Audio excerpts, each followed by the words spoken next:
Headlines brought to you by Chitale Bandhu. ब्रेकनंतर बुलेटिनमध्ये पुन्हा एकदा स्वागत. सगळ्या महत्त्वाच्या बातम्यांचा वेगवान आढावा. उपमुख्यमंत्री अजित पवार बारामतीच्या दौऱ्यावर. आगामी निवडणुकीच्या संदर्भात अजित पवार यांच्याकडून आढावा. तर बारामतीमध्ये दोन्ही राष्ट्रवादी काँग्रेस एकत्रितपणे लढणार असल्याची चर्चा. इच्छुक उमेदवार आणि पदाधिकाऱ्यांसोबत अजित पवार यांचा संवाद. रत्नागिरीच्या गुहागरमध्ये जिल्हा परिषद पंचायत समिती निवडणुकीमध्ये ठाकरेंची शिवसेना आणि मनसे एकत्र लढणार. ठाकरेंच्या शिवसेनेकडून मनसेला जिल्हा परिषदेची एक जागा. मनसेमधून विधानसभा लढलेले उमेदवार प्रमोद गांधी शृंगारतळीमध्ये जिल्हा परिषदेच्या गटातून निवडणूक लढवणार.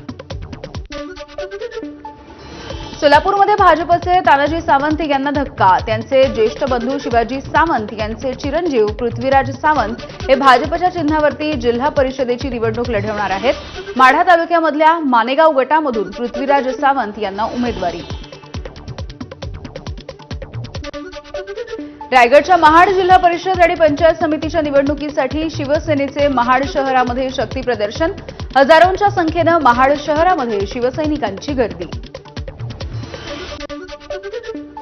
कोल्हापूर जिल्हा परिषदेच्या निवडणुकीमध्ये राष्ट्रवादीच्या महिला जिल्हाध्यक्षा शीतल फराकटे यांची बंडखोरी. आम्ही फक्त झेंडा आणि माईक घेऊन सभा गाजवायच्या का?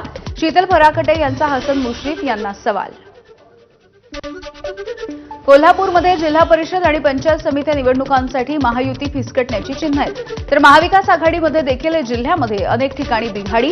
कागल, राधानगरी, हातकणंगले, चंदगड या तालुक्यामध्ये महायुतीमध्ये अंतर्गत लढाई आहे. छत्रपती संभाजीनगरमधल्या वैजापूर इथे जिल्हा परिषद आणि पंचायत समितीच्या निवडणुकीच्या कार्यालयामध्ये राडा झाला. उपविभागीय अधिकाऱ्यांच्या अंगावरती धावून जात कामकाजामध्ये अडथळा. एकावरती गुन्हा दाखल. कल्याण डोंबिवली महानगरपालिका निवडणुकीमध्ये निवडून आलेल्या 9 नगरसेवकांच्या सोबत वरुण सरदेसाई यांची बैठक. उमेश बोरगावकर अनुभवी नगरसेवक असल्यामुळे त्यांची गटप्रमुख पदावरती नियुक्तीसाठी एकमत. अधिकृत गट स्थापनेसाठी उद्धव ठाकरे यांच्याकडे प्रस्ताव पाठवला जाईल. नांदेडमध्ये शिवसेनेच्या जिल्हाप्रमुखाचा पराभूत उमेदवारांच्या घरासमोर धिंगाणा. जिल्हाप्रमुख उमेश मुंडेंचा मुलगा मनपा निवडणुकीमध्ये विजयी. दीपक पाटील यांच्या घरासमोर फटाके फोडले. सोलापूर सांस्कृतिक शहर. बाहेरच्या लोकांनी शहराची पातळी कमी करण्याचा प्रयत्न करू नये, त्यांना त्याचा अधिकार नाही. प्रणिती शिंदे यांचं जयकुमार गोरे यांना प्रत्युत्तर. जयकुमार गोरे काय बोलतात याकडे लक्ष देत नसल्याचं देखील प्रणिती शिंदे यांचं वक्तव्य. रायगडच्या माणगावमधील राष्ट्रवादीचे कार्यकर्ते रमेश मोरे यांचा शिवसेनेमध्ये प्रवेश. मोरबा मतदारसंघामधून रमेश मोरे यांना शिवसेनेकडून जिल्हा परिषदेची उमेदवारी. त्यांच्या पत्नी आरती मोरे यापूर्वी रायगड जिल्हा परिषदेच्या सदस्या. मार्क्सवादी कम्युनिस्ट पक्षाचा लॉंग मार्च संध्याकाळी पालघरला पोहोचणार आहे. मागण्या मान्य न झाल्यास मंत्रालयावरती धडक देऊ, रेल रोको देखील करू. आमदार निकोले यांचा इशारा. पुण्यामधल्या मॉडर्न कॉलेजच्या समोर अखिल भारतीय विद्यार्थी परिषदेचं आंदोलन. निवडणूक झाली, आता आमच्याकडे लक्ष द्या असं म्हणत आंदोलन. कॅन्टीन, स्कॉलरशिप, फी मधली सवलत अशा वेगवेगळ्या 25 मागण्यांसाठी हे आंदोलन होत आहे. भंडाऱ्याच्या तुमसर तालुक्यामधल्या डोंगरी बुद्रुक इथल्या माईल माइन्स कंपनीच्या कंत्राटी कामगारांचं काम बंद आंदोलन सुरू आहे. वेतन कपात आणि कंत्राटदाराच्या मनमानी कारभाराच्या विरोधामध्ये ऑपरेटर, चालक आणि हेल्पर्सचा कामावरती बहिष्कार. खाडीमधील कामकाज ठप्प. यवतमाळमधल्या लाडक्या बहिणींची महिला आणि बालकल्याण विभागामध्ये धडक. केवायसीसाठी मुदतवाढ देण्याची मागणी. सोन्याच्या दरानं 1.5 लाखांचा टप्पा ओलांडला. चांदी देखील 3,20,000च्या पार. अमेरिकेचे राष्ट्राध्यक्ष डोनाल्ड ट्रम्प यांनी अनेक देशांवरती लावलेला टॅरिफ रेट आणि युद्धजन्य परिस्थिती याचा परिणाम. वर्ध्याच्या घोराडच्या रिंगण सोहळ्यामध्ये वारकऱ्यांची गर्दी. पुण्यतिथी उत्सवाच्या निमित्तानं पालखी आणि रिंगण सोहळा. डोळ्यांचं पारणं फेडणाऱ्या रिंगण सोहळ्याला भाविकांची उपस्थिती. श्री संत केजाजी महाराज पुण्यतिथी सोहळ्यामध्ये वेगवेगळे कार्यक्रम. वर्ध्याच्या बोर व्याघ्र प्रकल्पामध्ये पर्यटकांना वाघांचं दर्शन. बोर व्याघ्र प्रकल्पाच्या आडेगाव गेट परिसरामध्ये पर्यटकांना जंगल सफारीच्या दरम्यान वाघांचं दर्शन. गोविंद नेहारे आणि श्रावण बोंद्रे यांनी विश्रांती घेत असलेल्या वाघांची दृश्य आपल्या कॅमेऱ्यामध्ये टिपून घेतली. गोंदियाच्या तिरोडा तालुक्यामध्ये धुमाकूळ घालणाऱ्या बिबट्याला अखेर जेरबंद करण्यात यश आलंय. खडकी इथे 4 वर्षाच्या चिमुकल्याचा बिबट्याच्या हल्ल्यामध्ये मृत्यू झाला होता. नांदेडच्या माहूर तालुक्यामधल्या रुई हडसणी रस्त्यावरती आढळला भला मोठा अस्वल. यापूर्वी अस्वलाच्या हल्ल्यामध्ये अनेकांना इजा देखील झाली आहे. भंडाऱ्यामध्ये गोसेखुर्द धरणाच्या बॅकवॉटरचा फटका बसलेल्या शेतीचं ड्रोन सर्वेक्षण. शेकडो एकर शेती पाण्याखाली, पिकांचं मोठ्या प्रमाणावरती नुकसान होत असल्यामुळे संपूर्ण शेती प्रशासनाने अधिग्रहित करण्याची शेतकऱ्यांची मागणी आहे. गोसेखुर्द प्रकल्पाच्या 38 वर्षांनंतर पुनर्वसनाचं भिजत घोंगडं कायम आहे. प्रशासनाच्या दिरंगाईमुळे गोसेखुर्दचा प्रकल्पग्रस्त आजही वाऱ्यावर आहेत. गोंदिया जिल्ह्यामधील धान उत्पादक शेतकऱ्यांचे खरीप हंगामामधल्या धानाचे 580 कोटी रुपयांचे चुकारे थकले. 4 महिन्यांपासून शेतकऱ्यांची पायपीट सुरू आहे. रब्बी हंगामाच्या आधी शेतकरी संकटात आहेत. अहिल्यानगरमधल्या खडकी गावामध्ये दूध उत्पादक शेतकरी अडचणीत आलेले आहेत. शेतकऱ्यांच्या दुधाला प्रति लिटर 36 रुपयांचा दर. वाढत्या खर्चाच्या तुलनेमध्ये हा दर अत्यंत अपुरा असल्याचं शेतकऱ्यांचं मत आहे. दूध दर वाढवण्याची शेतकऱ्यांची मागणी. देवाच्या आळंदीमध्ये इंद्रायणी पुन्हा एकदा फेसाळली आहे. केमिकलयुक्त मैला मिश्रित पाणी इंद्रायणीच्या नदीमध्ये सोडलं जात असल्यानं वारंवार ही इंद्रायणी नदी फेसाळतीये. प्रशासनाकडून तात्पुरत्या स्वरूपामध्ये उपाययोजना केल्या जात असल्यामुळे नागरिकांचा संताप. बीडच्या अंबाजोगाई इथल्या कुशल टेक्निशियन अभावी स्वामी रामानंद तीर्थ रुग्णालयामधील एंजिओग्राफी आणि एंजिओप्लास्टी यंत्रसामग्री धूळ खात पडली आहे. 2 वर्षांपूर्वी 8 कोटी रुपये खर्च करून शासनानं ही यंत्रणा उपलब्ध करून दिली होती. आंतरराष्ट्रीय कुस्ती स्पर्धेमध्ये भारताला सुवर्णपदक. शेतकऱ्याच्या मुलाची सुवर्ण पदकाला गवसणी. मलेशिया, थायलंड इथे सुरू असलेल्या आंतरराष्ट्रीय कुस्ती स्पर्धेमध्ये भारताचा पैलवान किशोर पवार याने देशाला सुवर्ण पदक मिळवून दिलंय. गोवा मुंबईच्या नंतर आता सोलापूरमधून इंदूरसाठी देखील विमानसेवा. सोलापूर मुंबई विमानसेवेचा इंदूरपर्यंत विस्तार. सोमवार, बुधवार, गुरुवार अशी आठवड्यामधून 3 दिवस ही विमानसेवा उपलब्ध राहील. नागपूरच्या मानेवाडा परिसरामध्ये राहणाऱ्या उत्तमराव लाखुंडेंनी 250 जॅक लावून आपलं घर 5 फूट वर उचललेलं आहे. सिमेंटच्या उंच झालेल्या रस्त्यामुळे खाली गेलेल्या त्यांच्या घरामध्ये पावसाचं पाणी शिरत होतं. त्यामुळे त्यांनी हे घर वर उचललं.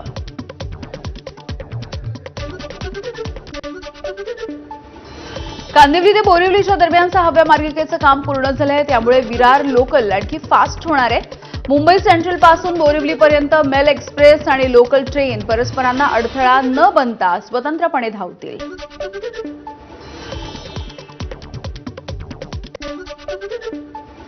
बातम्या मुंबईतली. मुंबईच्या कुर्ल्यामध्ये फेरीवाल्यांकडून झालेल्या मारहाणीच्या नंतर पालिका विभाग सध्या ॲक्शन मोडवर आलाय. मारहाण झालेल्या परिसरामध्ये बुलडोझरनं कारवाई देखील करण्यात आली. पोलिसांच्या कडेकोट बंदोबस्तामध्ये अनधिकृत गाळे हे जमीनदोस्त करण्यात आले.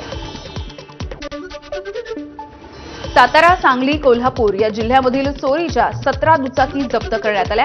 कराड शहर पोलिसांची कारवाई. कराडच्या अंधारवाडीमधून पोलिसांनी 3 आरोपींना अटकही केली आहे.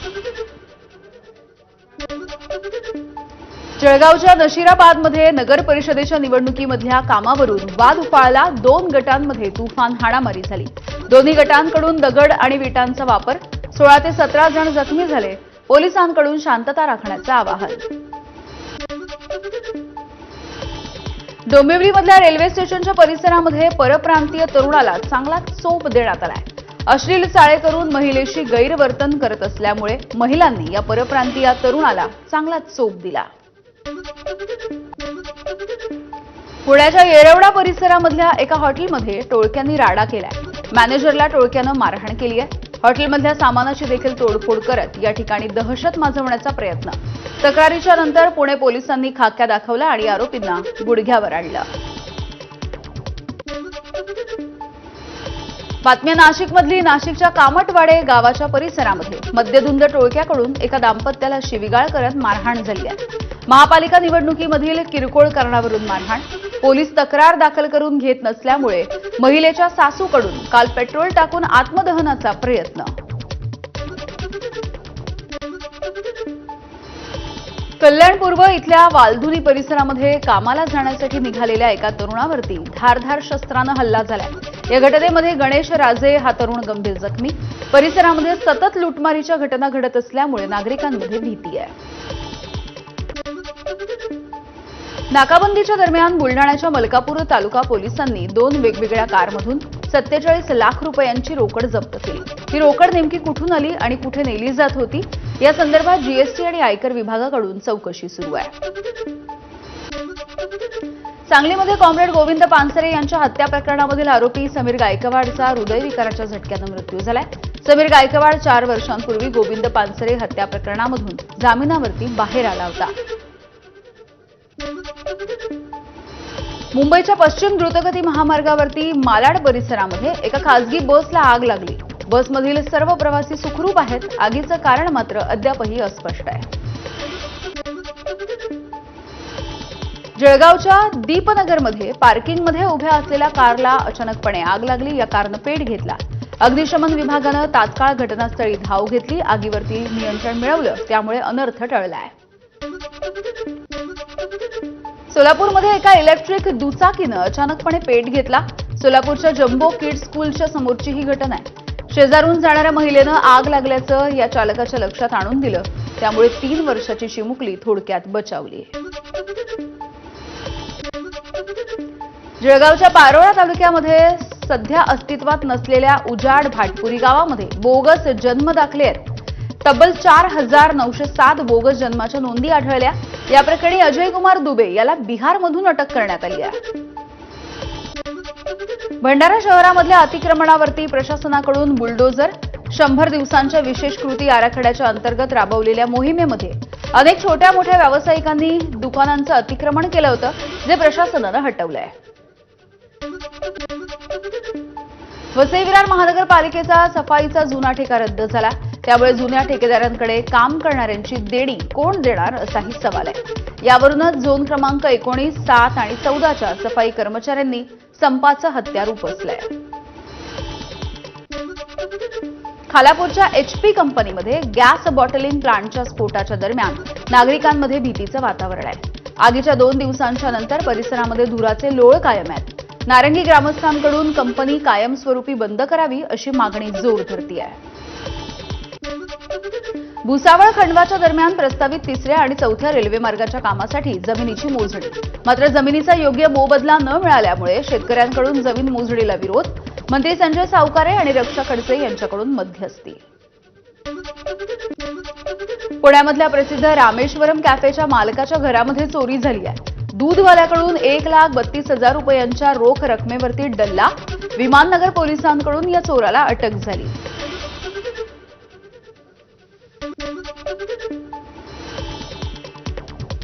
बुलडाण्यामध्ये खामगाव अकोला मार्गावरती भरधाव इनोव्हा कारचा अपघात झाला। या घटनेमध्ये एकाचा मृत्यू, 2 जण गंभीररीत्या जखमी झाले।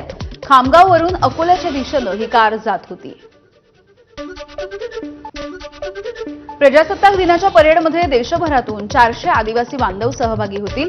सरकारकडून देशभरामधून 400 आदिवासींना प्रजासत्ताक दिनाच्या परेडमध्ये सहभागी होण्याचं आमंत्रण देण्यात आलंय। जम्मू काश्मीरच्या किश्तवाड परिसरामध्ये सैन्याचं सर्च ऑपरेशन। जैश मोहम्मद या दहशतवादी संघटनेशी संबंधित काही ठिकाणं देखील सापडली आहेत। 3 महिने पुरेल इतकं खाद्य देखील या परिसरामध्ये आढळलं। मोठ्या कटासाठी प्लॅन आखला जात असावा असा यंत्रणांना संशय आहे। कोलकात्यामध्ये प्लास्टिकच्या एका गोदामाला आग लागली। या आगीमुळे परिसरामध्ये मोठ्या प्रमाणावरती धुराचे लोळ पसरले। आग नेमकी कशामुळे लागली हे कारण अस्पष्ट आहे। पाकिस्तानच्या कराची शहरामधल्या गुल प्लाझा या प्रसिद्ध शॉपिंग मॉलला भीषण आग लागली। या दुर्घटनेमध्ये 26 नागरिकांचा मृत्यू झालाय। 81 पेक्षा अजूनही जास्त लोक बेपत्ता आहेत।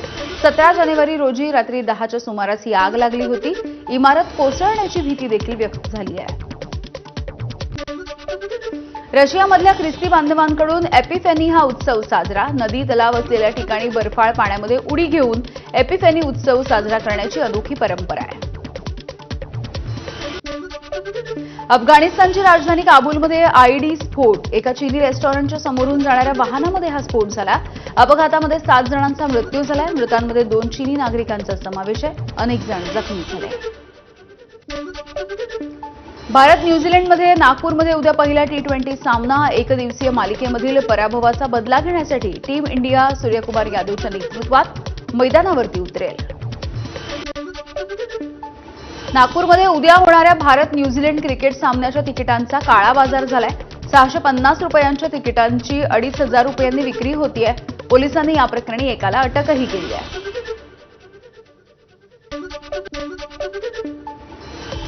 आणि या सुपरफास्ट घडामोडी